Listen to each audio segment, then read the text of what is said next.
as these machines, the more we train them and the more accurate they become, they rely on more and more variables or parameters, as we call them. And to train on those parameters, you need much bigger deep learning networks, and therefore you need much more electricity, because eventually it comes down to servers.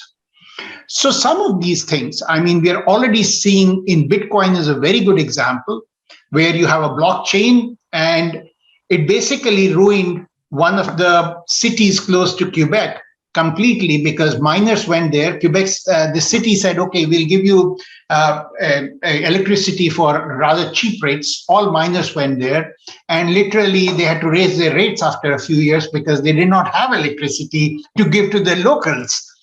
China had the same problem. They also realized, oh my God, because a lot of these miners in Bitcoin were working in China, and they suddenly realized, oh my God, we're now creating electricity from fossil fuels, and here we go.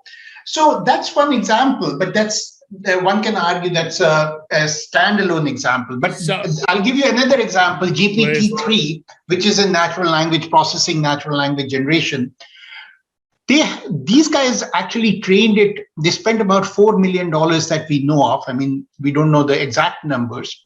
They trained it for such a long time. The amount of electricity that was used was so much that they actually made a small mistake in their algorithm. And they said that we didn't want to retrain it because it would have been just too expensive, both time-wise, money-wise, and electricity-wise, etc. I mean, in parentheses, they did not say it out loud, but that was. So here are some of the examples.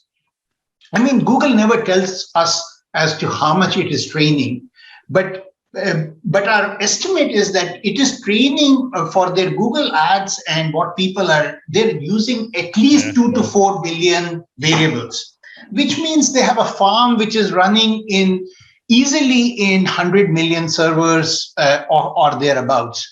Now imagine how much electricity that's going to take. So you have a climate change where AI can be very helpful. You have a place where, just like motors and pumps which use energy, you will have AI motors and pumps equivalent which are using.